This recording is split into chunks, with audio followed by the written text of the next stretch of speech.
Greetings, I'm Dr. David Gersten. Today I'm going to discuss the mind-body connection. As an integrative psychiatrist, my approach includes body, mind, and spirit. What people believe are the causes and cures for mental emotional problems has a profound effect on what treatments people choose. If a person believes that body, mind, and spirit matter, then the number of treatment options explodes. If people do not believe there is a powerful mind-body connection, they usually choose physical treatments only.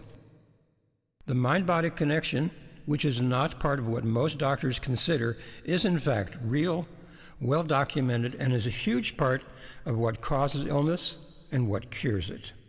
If the mind-body connection is real, which for me is a certainty, then we have to ask, what is the mind?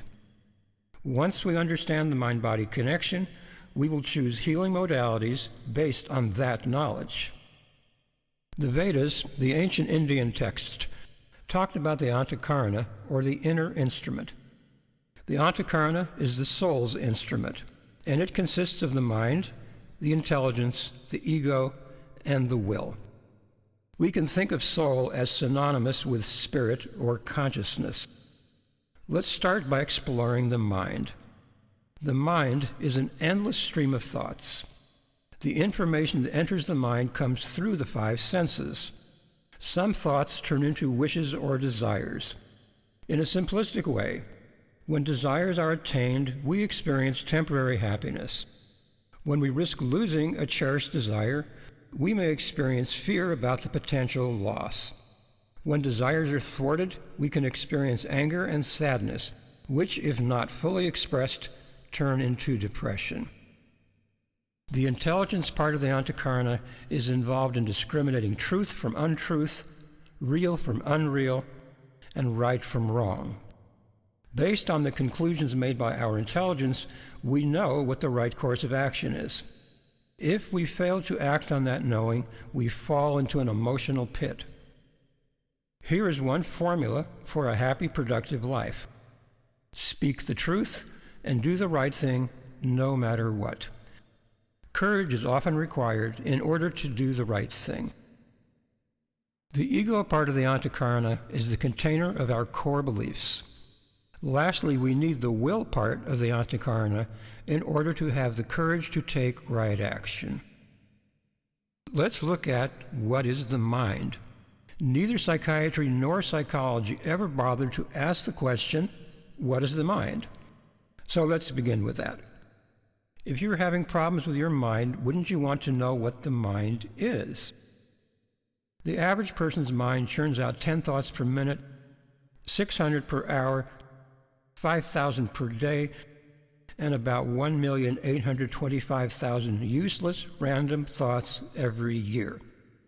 These estimated figures are based on a person sleeping 8 hours a day and working 8 hours a day, which leaves 8 hours a day for their mind to wander. I spend time with every patient figuring out a more exact figure based on how much time he or she sleeps and works and how fast their mind is moving. The nature of the mind is to think. Our mind is what we think. Most of the 5,000 random thoughts generated in a day are useless. Mental noise interferes with peace of mind. Our minds and thoughts connect to the world through the five senses. When our senses and mind find a person, place, or thing attractive, a thought can turn into a desire. Let's say your eyes see a sports car that you would like to own. That thought can become a desire. And if the desire is strong enough, you feel like you must have that car. Once you own that car, you become attached. You are in love with it. Maybe a year or two later, it gets scratched. Your car is no longer perfect. With time, your love for the car may turn to liking the car. This example is not unlike the honeymoon phase of romance. The mind is a storytelling machine, taking bits and pieces of facts and experiences and creating a storyline that becomes part of our core beliefs that drive our thoughts, emotions, and behavior. The stories we tell ourselves become a central part of our identity.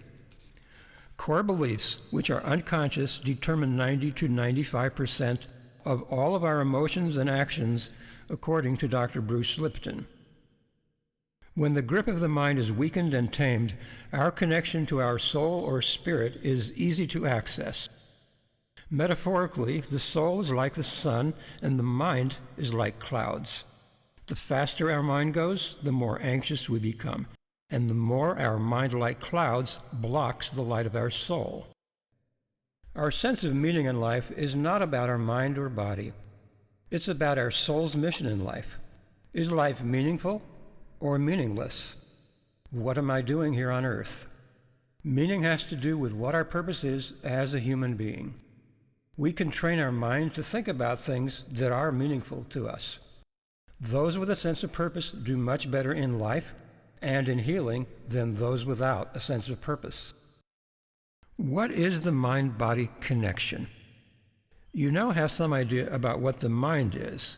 The mind is non-local and is not confined to the space between our ears. The term non-local mind was coined by Dr. Larry Dossey. We don't know where the mind ends and the body begins. In fact, the term mind-body arose because mind and body are inseparable. The mind and body are not two separate entities. They only appear to be separate. Physical and mental health are totally intertwined, hence they are referred to as the mind-body. The causes and outcomes of illness are determined by the interaction of psychological, biological, social, and spiritual factors.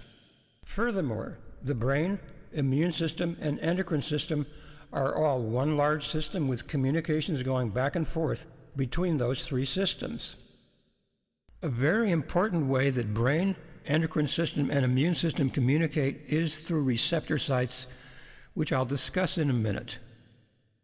Every cell in the endocrine and immune system has receptors for neurotransmitters, just as every neuron has receptors for neurotransmitters. Likewise, neurons have receptors that influence immune system pathways. Let me share a story about non-local mind that Dr. Larry Dossey wrote about. This is an animal story that goes back to World War I. A British soldier was fighting in France, very much missing his pet dog. One day, while hunkered down in a foxhole, his dog found him. His dog, living in Britain, must have caught a ferry or a ship to France, then ran through battlefields until he found his owner in a foxhole. That is an example of an animal's non-local mind. Any psychic experience involves non-local mind. The mind is not confined to the brain or even the body, and the mind is not confined by time or space.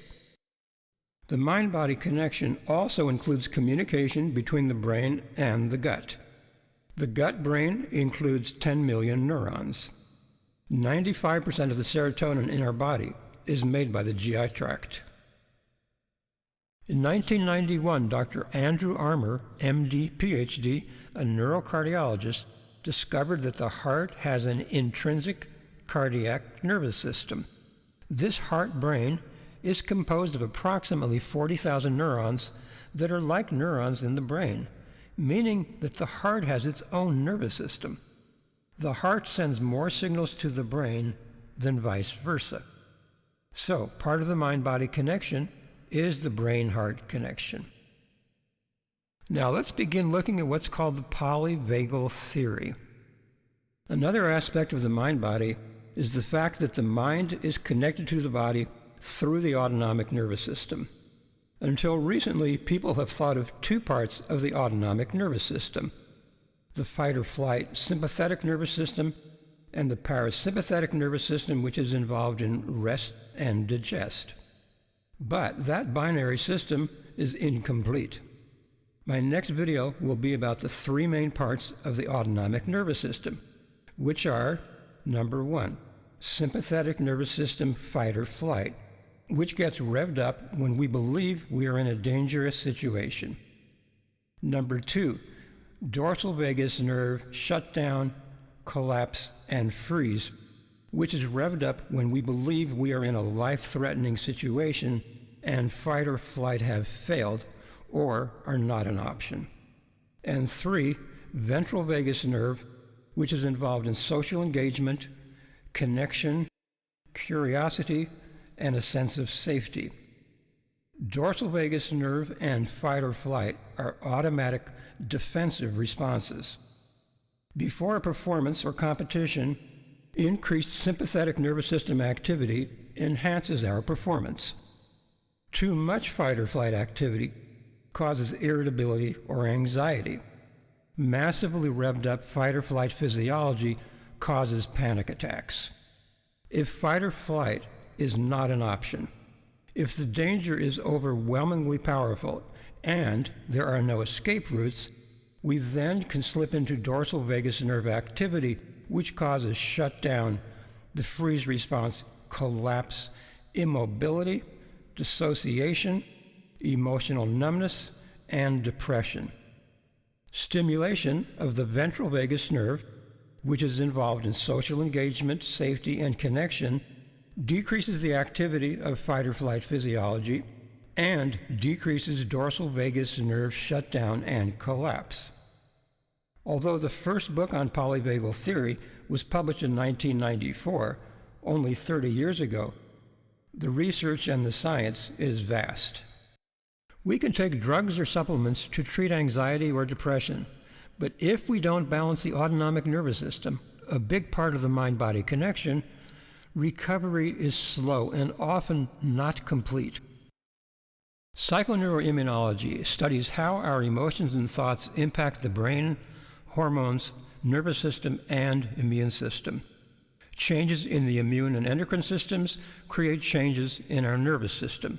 Changes in our nervous system lead to changes in our emotions. Changes in emotion affect how ligands and receptors bind. Psychoneuroimmunology helps explain how our psychology affects our biology and how our biology affects our psychology. Let's turn next to receptor sites.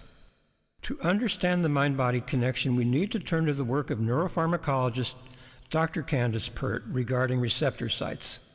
Receptor sites and ligands are one of the most important ways that mind and body communicate.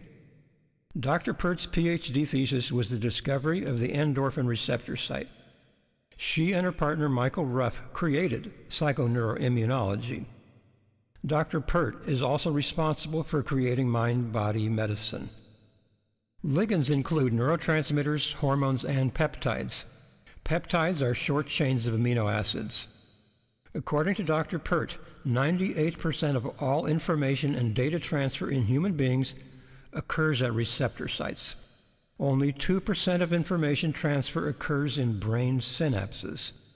Every one of our body's 50 trillion cells is covered with thousands of receptor sites. Nearly 100% of neurotransmitters are made from amino acids. Peptides are 100% amino acids, and about 50% of hormones are amino acids. Dr. Eric Kandel received a Nobel Prize for Medicine in 2000 for showing that memory resides at the level of the receptor. Dr. Kandel, like Dr. Pert, discovered that only 2% of all information transferred that we believe is residing somewhere in our brain is actually in our brain. Pert made one comment that affected me at a deep level. She said that, quote, "Our emotional state determines if a ligand and receptor will bind and also how they will bind." In 1988, Claire Sylvia had a heart-lung transplant that led her to author the book, A Change of Heart. I met her in 1998, and she shared the details with me that you can find in her book. Claire Sylvia's donor was a young man named Tim.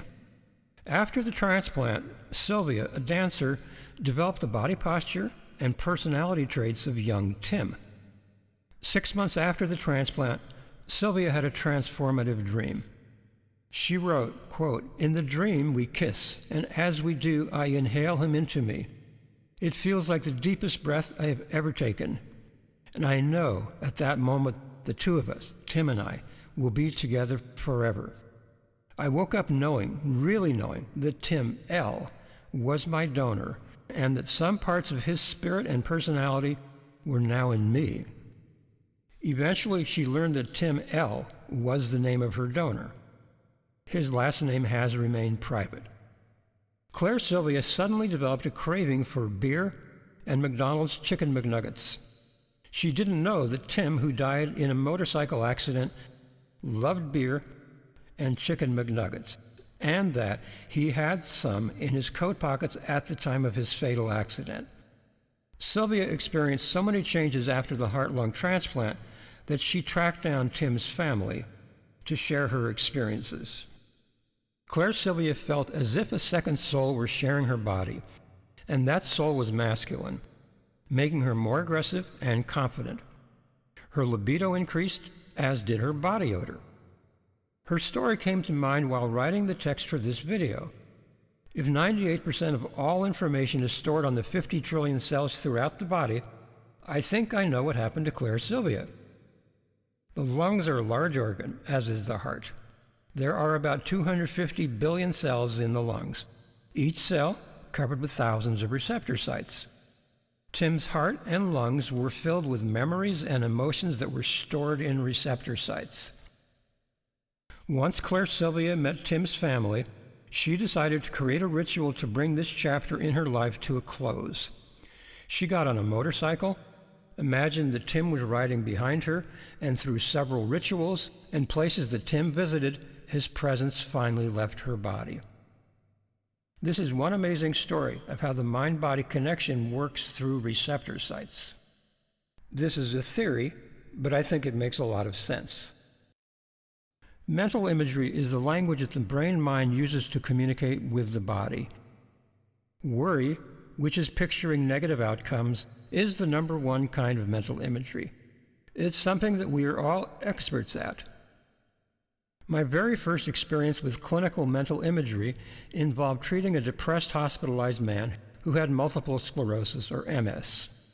This took place during the second year of my psychiatry residency. The man had 3 deep bed sores or decubitus ulcers that had not improved after 9 months in the hospital. His femoral heads had been amputated. The bed sores were getting worse. On pure intuition, I taught him an imagery technique. I told him exactly how a bed sore should heal, and then asked him to visualize this healing several times a day. These ulcers were several inches deep. At the time, I thought I was teaching him a meditation technique because I didn't know the difference between meditation and mental imagery. After 3 months, 2 of the 3 ulcers were completely healed. The third one had not improved at all. I asked him why the 3rd ulcer had not improved, and he replied, "I'm not working on the sacral ulcer because if I'm cured, you're going to send me to a facility I don't want to go to." I offered an alternative. If I bring in a social worker who will help find a place for you to live that you like, will you heal the 3rd ulcer? He said he would, and that is exactly what he did. He then healed the 3rd ulcer. The mental imagery also improved his double vision, which was caused by MS. The case report was published in the American Journal of Psychiatry. It would take 4 more years before I made mental imagery one of my main psychotherapy and mind-body techniques. Mental imagery, which involves all 5 senses, is an entire field with training and certification programs. One technique I developed reduces physical pain by 50 to 75% in 5 minutes in almost every form of pain. Some imagery techniques help heal anxiety and stress, while other techniques heal relationships. I treated a woman who was afraid to have surgery because her veins would collapse when she had blood drawn, so she hadn't had her blood drawn yet. I took her through an imagery technique called the hallway of the mind. That technique made the veins in one arm much more prominent, much easier to draw blood from. That allowed her to proceed with surgery. Now, let's review 5 ways that the mind-body connection works. Number 1, receptor sites and ligands. Psychoneuroimmunology studies how our emotions and thoughts impact the brain, hormones, nervous system, and immune system. Changes in the immune and endocrine systems create changes in our nervous system. Changes in our nervous system lead to changes in our emotion, and changes in emotion affect how ligands and receptors bind. Psychoneuroimmunology helps explain how our psychology affects our biology and how our biology affects our psychology. It is a two-way street. The communication between the brain, nervous system, hormones, and immune system are bidirectional. Information flows back and forth in both directions. Number 2, the brain-heart connection. Number 3, the gut-brain connection. When an unhealthy gut is healed, frequently the person's mental state dramatically improves. Number 4, the autonomic nervous system, whose 3 branches are sympathetic fight or flight, dorsal vagus nerve shutdown, collapse, and freeze, and ventral vagus nerve social engagement and connection. People need to heal their body and their mind in order to have a healthy mind-body, but also need to connect spiritually in whatever way they can.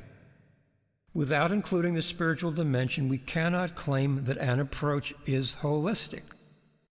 Gratitude, forgiveness, optimism, hope, and faith are powerful medicines. These attitudes drive emotion, and emotion determines how or if ligands and receptors bind. Amino acids are powerful medicine. Rebalancing the autonomic nervous system is also powerful medicine.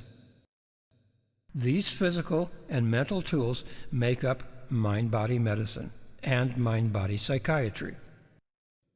Because the mind-body is bidirectional, physical treatments will benefit the body and the mind. Likewise, mental treatments, like mental imagery, will benefit the body and the mind. It's not an either-or situation.